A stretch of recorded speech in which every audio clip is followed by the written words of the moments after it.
You've entered a very special place, my studio.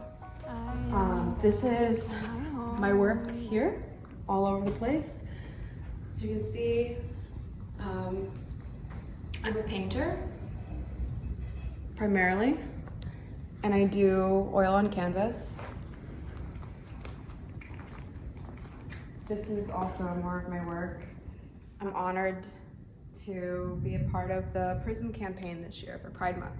So come on in. This is where I work. This is where the magic happens. Being as it's Pride Month, and Prism and myself are supporters of the LGBTQ community, we thought that showing art and talking about art in relationship to some really important topics would be a really good way to celebrate. I'm going to be talking primarily about 3 paintings. This one, it's called Halfway House. Come closer. You can see the first one. I'm going to be talking about this piece here, which is called Omen, also oil on canvas, and this piece here, Heirloom. We're going to be talking about the theme of identity and what that is and how it's not static and how it's something that's shifting for some of us, and how it's something that's more complicated for some of us or more nuanced, and how it's important to make space and hold space for people whose identities we might not understand. I'm going to be talking about the importance of inclusion, not just in our neighborhoods and our immediate places of work, but in the world at large, and how we can be better in terms of building our communities. We can be kinder and more understanding, and we can really help people feel included who may not feel included otherwise. Being an artist, I think in pictures. So symbols are really important to me in terms of conveying meaning and storytelling. It's really a story about personhood and about identity. The storm is passing over this house made of glass. Some of us are more transparent. Some have hidden or secret rooms. Some of us have open doors, and others do not feel safe to be unlocked at all. This piece is about passing through a crucial change that shapes our house and defines our personhood. It's about the experience of passing through a storm. Pride Month is about recognizing and celebrating a specific community. My hope for the world is that in the same way we want our inner house to be safe and respected, we practice the same for our LGBTQ neighbors.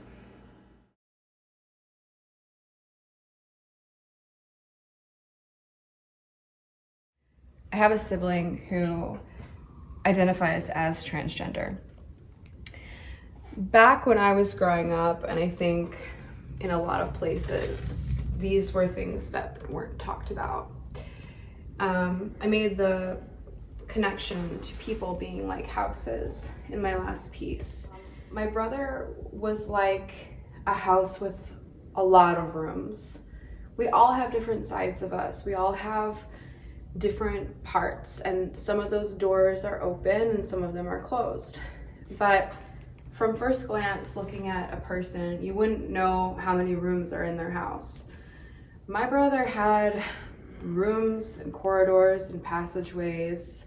He was always changing. He was always a little bit different, a little bit more complex. I made this piece because he didn't really fit a lot of molds. I wanted to place a crown, a floral crown, on his head, because the crown is a symbol of honor and worthiness.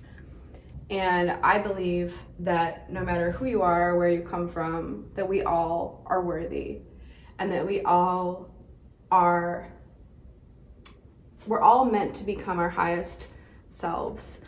And sometimes we don't see ourselves that way. Other people don't see us that way. Sometimes we're put down for being different. Sometimes differences can ignite fear, especially in communities where you don't see people who are different. And so the crown is a symbol of honor and respect. Respect for differences, respect for maybe that which we don't understand. These are feathers, specifically magpie feathers. Magpies have been a symbol that have come back into my work through the years because they're incredibly profound creatures. They are curious, they're whimsical, they're extremely intelligent, and they don't always behave in ways that we expect. That if a magpie comes across your path, it's kind of like an omen, and it's a call to listen rather than speak. It's a call to look beyond the obvious, to look beyond the outside appearance of a thing, and to look and listen. I created this piece in 2011, and all these years later, my sibling that used to go by Benjamin now goes by Sana, and they are, I think, still in flux, still changing, still becoming. And I think that that's okay. It's okay to give people space and permission to change even more than once. There just happens to be this ink drawing of some butterflies next to this piece. These are some sketches that I have that are being developed for a different project. But if you think about nature, nature is always changing. The seasons change. We go through cycles and rhythms. Flowers spring up and they die. Butterflies go into cocoons and they come out different. Change is all around us. It's natural. And yet I think that if we could give each other just a little bit more grace to explore our identity, whether it's who or what we identify in our sex or gender, who we love, where we live, really, and beyond that, the color of your skin, what language you speak, what family you have, or if you even have a family at all. I think the most important thing we can do is hold space for each other to become. And in that becoming, it's not always about the result. In celebrating this month, Pride Month, which is every June, and in thinking about how we can better support each other, and especially this month, the LGBTQ community, so we can ask questions. We can get to know our neighbors and ask them how they feel, how we can support them better, and what that looks like. These aren't always easy conversations to have, because not knowing the answer or the outcome can be scary, and fear feeds fear, but also love feeds love, and love is about holding space for other people to tell their story and to listen.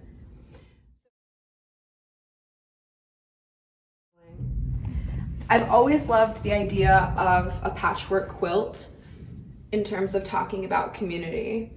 The idea that every single one of us is like a single thread, and we're threads of different colors, of different textures, of different lengths, and different material, but we're meant to make up one whole.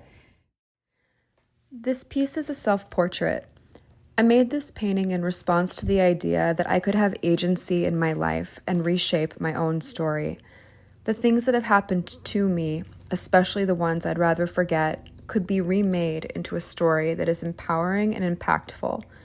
I get to restructure my story and decide the shape it takes, and in this way, make new choices about where I'm going.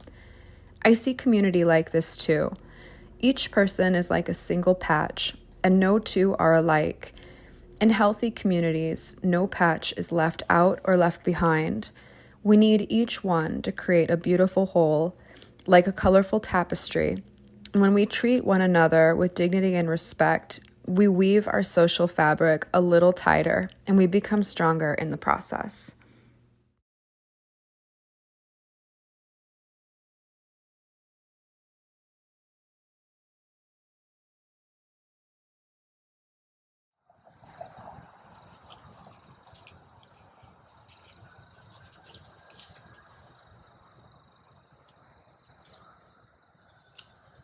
Cora,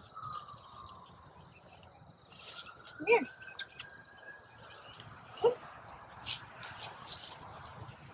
Smell?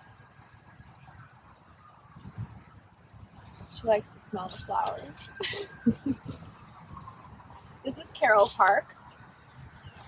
It's been here for a long time. There's a manor here, right over there, that red brick house. It's very historic. And in the springtime and the summer, this whole empty field turns into wildflowers. All of them.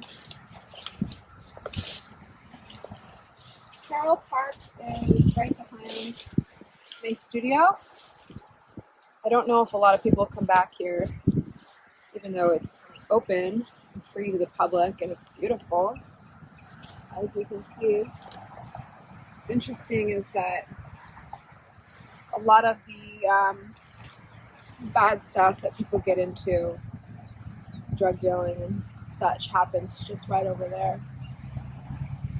This is a place where incredible beauty and peace coexist with a lot of garbage. I think that people don't really have a vision that things can heal and get better. And there's definitely a belief that was spoken to me recently by somebody I know, that because things have been this way for over 100 years, that it can never change. But I think that just like the seasons change, we don't question it. We know the seasons are going to change. Last time I was here, this was a field of snow. And just like the seasons change, cities can change too. People can change too. Societies can change too. I think that sometimes the cycles are just longer, and they can be, especially in places like this. But that doesn't mean that it's not possible.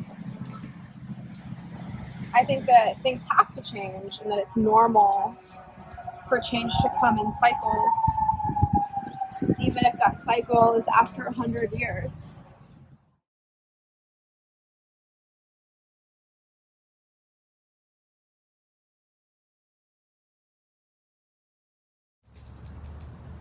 Every time I come, there's new things. We're in this world together. Let's help each other. Failure is not an option. I hope for peace. Like, stop killing. I don't know. To me, this is really profound. Everyone said, don't do it, don't do it. And I said, no. This is a story about holding space. Like a museum display case creates physical space for exploration and meaning, the artist's studio holds space for new ideas to be nurtured and new voices to be heard. The ordinary is turned into the extraordinary. Otherness is no longer something to be feared or pushed away. Variety is sought after, and identity is protected, explored, and celebrated. This is a story about holding space for ourselves and each other. In this way, we reshape our everyday lives and the world.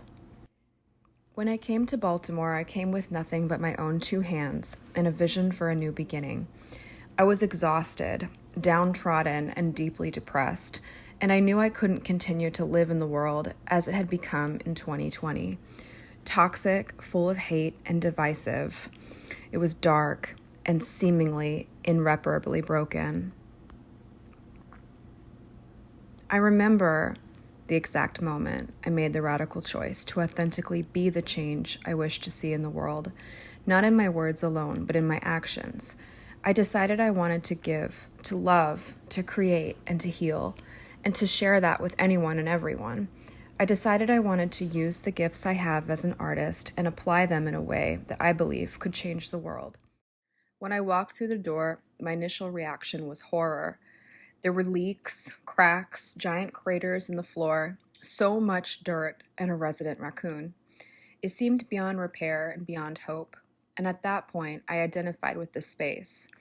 Compassion in itself is a form of grief, and here I saw my own pain as well as the pain of the world. This building seemed to hold it all.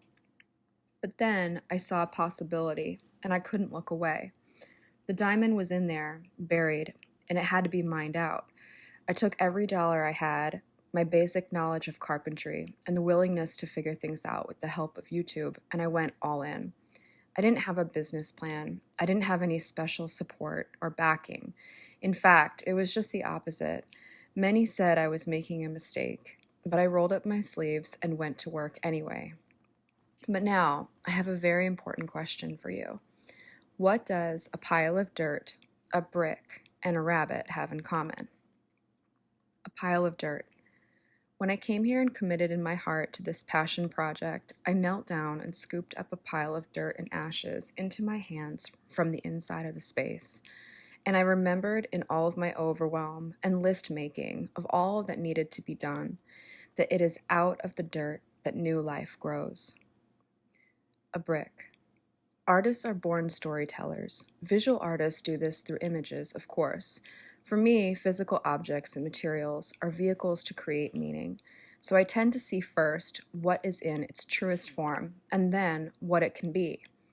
The neighbors around here would glance down and find me either picking up trash or digging around in the dirt, covered in dirt, exploring or excavating something.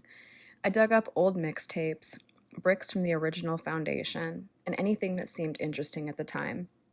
My dog Cora, on the other hand, one day dug up an entire deer skull, joyful to drop it at my feet. That is a moment I will remember. I am interested in restoration, in taking what is, and with respect for all histories and people, and a future that is always well on its way, begin to tell a radically inclusive story. The stories are already here. The raw materials are already here. I've only been the collector, excavator, the one who's been dusting them off and dreaming about what all this could mean. People tell me their stories because I ask and I listen. Sometimes I don't ask, but what is told, especially in those spontaneous daily situations, I consider a gift. And in only one short year, I've collected hundreds of stories from every kind of person who has passed me by, come in for coffee, or to look around. From the collapsed person without a home in the street to the city official up in the high office. In my eyes, we are all the same. And in that, each of us is like a single brick. Some of us are pristine, fit into a neat and necessary slot, similar to the ones immediately around us. Some of us are cracked, or a different shade, sun-bleached or a rich terracotta. Some of us are more porous than others, absorbing our atmosphere easily, sensitive and empathic, and some of us less so. Some of us are completely broken, and only fragments remain, and some of us are covered in ashes and dirt that unless we bend down to look and do a little digging, we may not recognize it to be a brick at all. Each brick is meant to be fit into one foundation, but with the passing years, circumstance, and history, some become weak, some crack, and some begin to fall. And yet, because the foundation was at one point firm in this building, the structure still stands, even over a century later. But nobody knew what it was anymore. It was just an abandoned place. It had a rich story that was forgotten, and it needed to be remade. This is the most powerful part about stories. When we create new ones, a thing that is dead or forsaken can come back to life and thrive. But we must remind ourselves to come check on each brick, to make sure everything is in its place and has a place at all. And if it's not, that's on us to figure out. We need to walk through the creative process, tell a new story, and put those loose, cracked bricks back into place, gently, firmly, and with intention and love. When we practice holding space for others, we cultivate a sense of curiosity rather than fear. We give the greatest gift we can give, room to honor the story of another, room to learn, and room to grow. Holding space is a form of love that does not require understanding, and it's free to give. The rabbit. When I began to work toward my vision here, I shied away from any preconceived marketing plan, preferring to hold my vision loosely and allowing it to unfold, becoming what it was meant to be. This is another mystery about art. You may approach your easel or stove or garden or chunk of marble, sketchbook or lump of clay with a very clear vision, but in the creating, there's magic. You're on a journey, and there will be surprises along the way. And if you're courageous enough to hold your vision loosely without abandoning it around disappointing bends in the road, and you stay committed, the becoming, whatever that is, might surprise you to be more profound than you originally intended. This is the Alma Artist Collective. When the mural was painted on my building, I left the double doors on the facade blank because I was uncertain if they would need to be replaced later. So I painted them like a blank canvas and understood that what they needed to be would present itself in time. And they did. The concept of a wishing door came to me one day when I was driving back from a long day of working here and getting to know the people who crossed my path and listened to more stories. I realized that in addition to creating a space to dream and make art, I wanted to encourage people to let their voices to be heard in a channeled, focused way. Many people told me it was a mistake to pass the pen. "You're inviting vandalism. Don't do it. Lydia, what are you thinking?" How many times have I heard that? It's just a Sharpie marker. Are the stakes really that high to hand somebody a pen or brush when we are conditioned to all other alternatives that already exist? Alcohol, guns, drugs, or perhaps even worse than that, toxic assumption, judgment, and erasure of the story of our neighbor we may not understand. I believe that when you look someone in the eyes and say, "Hey, I see you. Tell me what you see," you may be surprised. But back to the rabbit. As I came here day after day, discovering that in my short absence, my door began to fill up, and I read the visions of the people, I was deeply moved. Human beings are complex, multifaceted, like prisms, unable to be understood at a glance or through our hardened lenses. This is what art is meant to do: reveal more and empower. Some writings on my wish door were deeply profound, others heartbreakingly beautiful, some witty, fun, or lighthearted, but the one that stuck with me the most was from a little girl who simply wished the world had more bunnies. When it came down to it, my inner child, who has been kept alive through the power of allowing myself space to have a voice using art, at the end of the day, I can say quite confidently, I wish there were more bunnies too. When you can focus a thought, speak it, play it, write it, dance it, paint it, it can become real, and there is extraordinary power in that.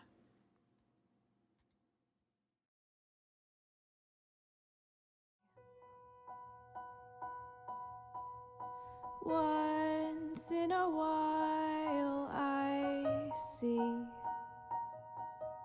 you and me in the canopy.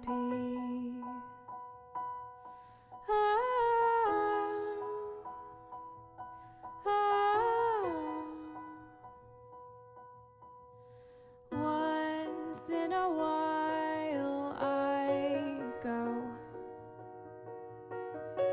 back where we walked in the snow. I couldn't wait to get out of the cold and fall asleep in the canopy. Hold me to your chest. Hold me to your chest. Once in a while, life is strange. It takes you back and forth in time and Thank you so much for tuning in and visiting my studio and allowing me to share my work and heart with you. I want to thank Prism for hosting this unique opportunity and discussion during Pride Month. I can't think of a better way to celebrate than with art, community, and vision. If you'd like to learn more about this brand new nonprofit in Baltimore, please contact the Alma Artist Collective at almaartistcollective@gmail.com. This passion project is still so new and fragile. We need support and fellow adventurers into this community development journey and historic preservation project in a place that positive change was deemed impossible. I believe where there is a little love and kindness, nothing, and I mean absolutely nothing, is impossible. Stay well, everyone, and thanks again for visiting.